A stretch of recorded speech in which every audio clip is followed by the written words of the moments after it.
going to get started today with Miss Julia Carter.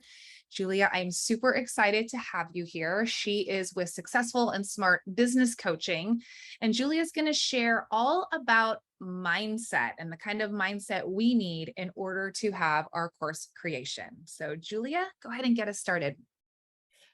Hi, I'm really excited to be here. I'm just going to start my timer because it's all about being strategic. So I'm Julia Katsivo Carter, and I am a business coach for women. I help them create a successful and smart business that gives you more of what you love without the time, money, and energy leaks that are slowing you down right now. And we do this by prioritizing mindset and habits. So, you're here today because you have a great idea for a course, right? But maybe you're not sure how to get started. Or maybe, you've created that course and it didn't work out so good. So now you want to know what to do. That's going to be different.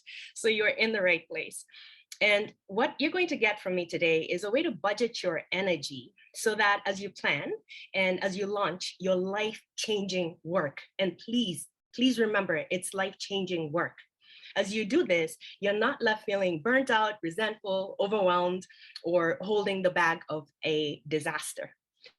So this is the problem. Women are so good at planning the external stuff. Like even with the course creation, I mean, you probably have all these ideas, you've got all these strategies in mind. You just need a way to put it all together. However, you're really good at planning stuff. Well, what we're not great at is planning for the energy exchange that takes place with any kind of task, activity, or brain power or physical manifestation of our dreams.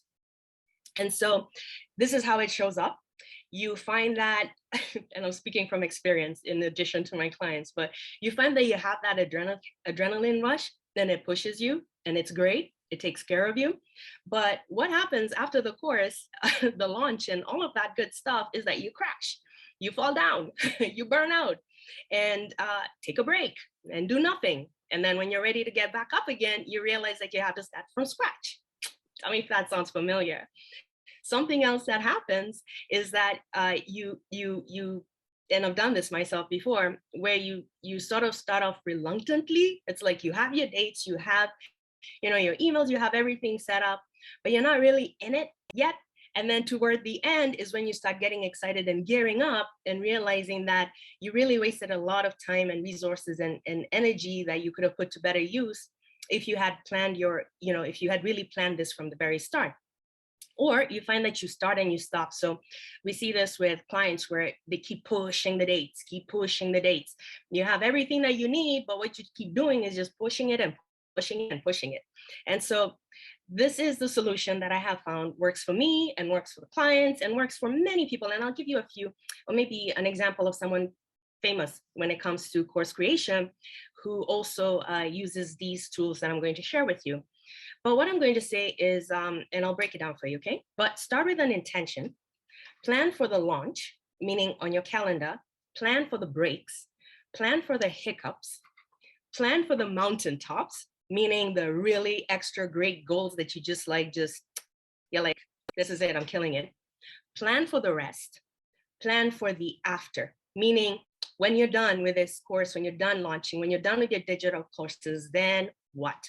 And if you don't do this, if you don't plan for each one of the stages from conception to the exit, then what you do is you start perpetuating a feast-famine cycle in which you have your periods of making lots of money with your courses, and you have your downtime because your body, your spirit, your mind needs to recover. And so you're not really doing anything. You're not maintaining connections, relationships, nothing. The only time you're showing up on social media is to promote your course, and you end up in the famine part. So how does this work practically?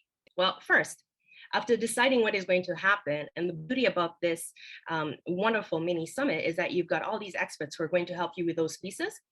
After you set your intention and based on your calendar dates, start thinking about and planning for your breaks. Now, for example, a day before the launch, how about you block off, the beginning of the morning or the afternoon or the evening, turn off all your phone notifications and, just leave the house and do something in nature. Make it very intentional.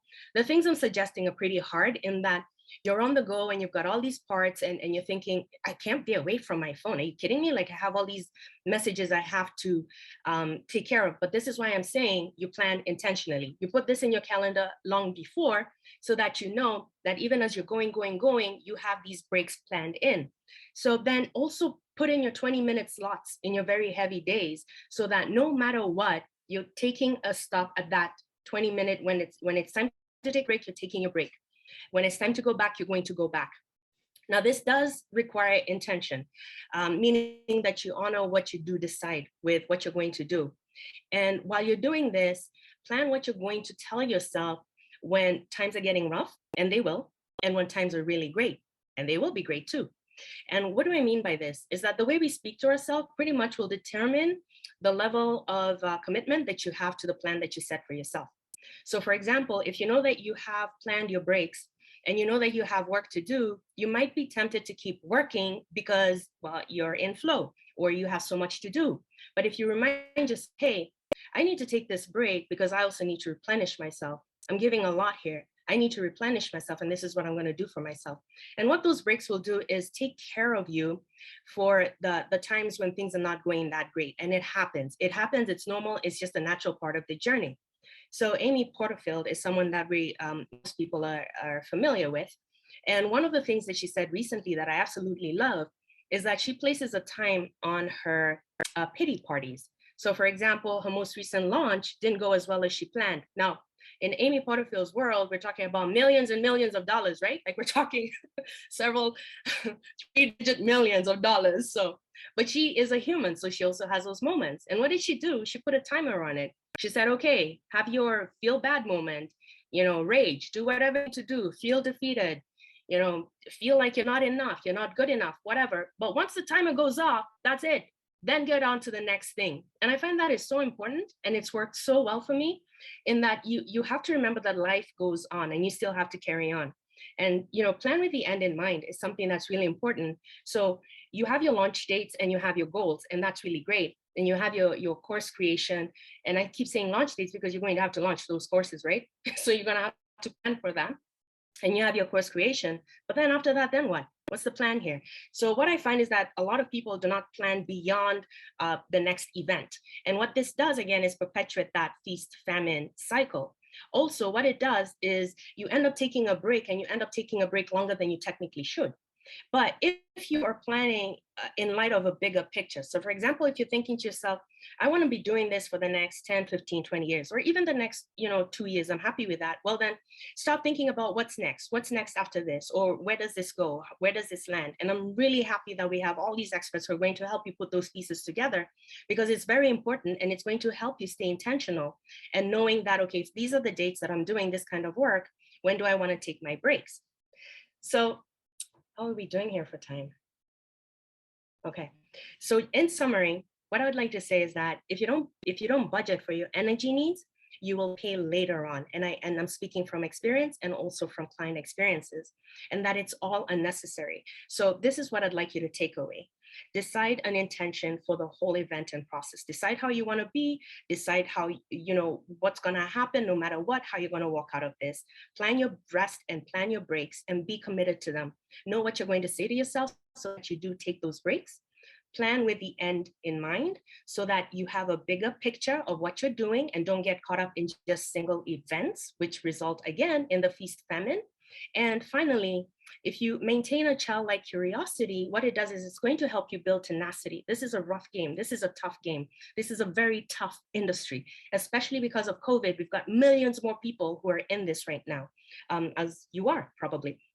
And if you maintain that childlike curiosity, you're going to be able to go through the highs and the lows and still stay in the game long after you launched your courses, long after you've got your digital products, long after you've got your masterminds, and you're going to grow and you're going to keep going forward. And that's really what I want for you. This is what I wish I was told 10 years ago. I love that,